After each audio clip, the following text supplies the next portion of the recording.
Marco Bezzecchi. Now then, is that going into turn 7 as well? That looks like that was where Joan Mir bit the dust early on in this session. So a young man, Marco Bezzecchi, who we've been talking about in glowing terms so far this year, and justifiably so. It is turn 7 that's caught out the Italian. We'll look at him now. That went very early. It was never settled, Simon. We could see it moving around. Coming over that crest. The rear was skitting around underneath him. Thankfully, Marco's okay. Yeah, a little bit later than Joan Mir's one, but Joan was more upright and it seemed to lock, where Bezzecchi's fractionally later. But yeah, it's more or less same crash.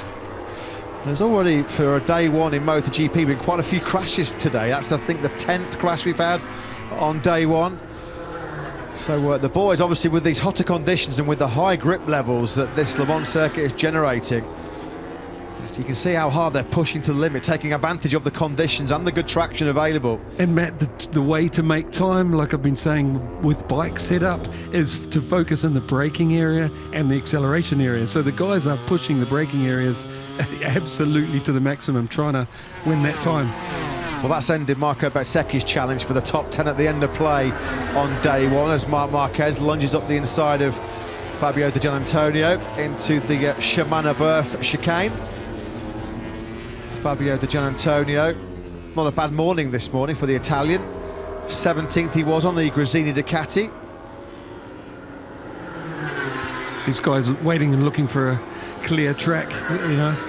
They don't want to have to get caught in one of these chicanes right behind someone going slower, so they're trying to look for a bit of clear space before they go for it now. Marc Marquez has tucked in here behind Pecco Bagnaia. We've seen this already so far this year. He's made no bones about it. Marc Marquez says there are times during a weekend where he has no choice but to follow a rider for a hot lap time. Yellow flags are out in sector 1. And Aleix Espargaro has just fired that factory Aprilia to top spot.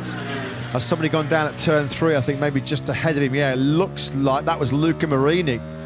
So it's not been a great couple of minutes or so for the Mini VR46 racing team, because that did look like it was Marini down in that Dunlop chicane. And I wonder if Aleix was going to have another go, but saw the yellow flags and bailed out, you know? Yeah, it was Luca Marini then, so it was a pretty horrendous 2 or 3 minutes for Valentino Rossi's Ducati squad.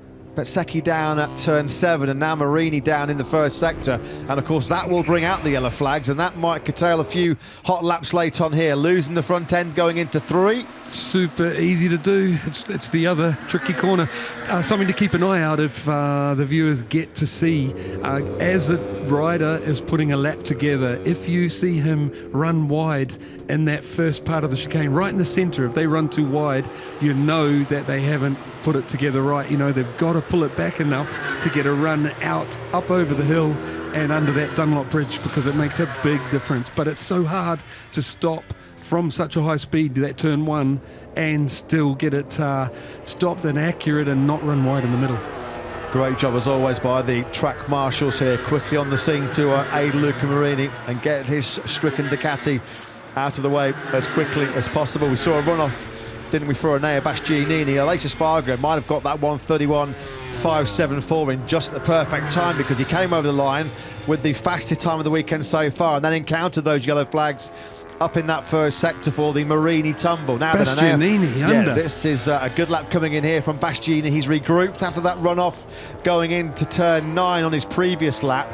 The yellow flags, of course, have now been taken away in sector 1, and Enea Bastianini, well, that's the fastest time of the weekend so far, isn't it? It's not registering at the moment on that graphic, but I make that a 1:31.523. The best time of the weekend so far. Although it's been cancelled, maybe, has it? It's obviously not registering on the times. Yeah, it's taking a shortcut. Just said lap cancelled at the bottom of our timing screen. So Bastianini then stays down in 14th position. Here comes Fabio Quartararo. The French fans would love it, wouldn't they, if they saw what would be a rare French victory in the French Grand Prix in MotoGP. It's not happened in the Premier class since 1954. In other words, an awful long time ago.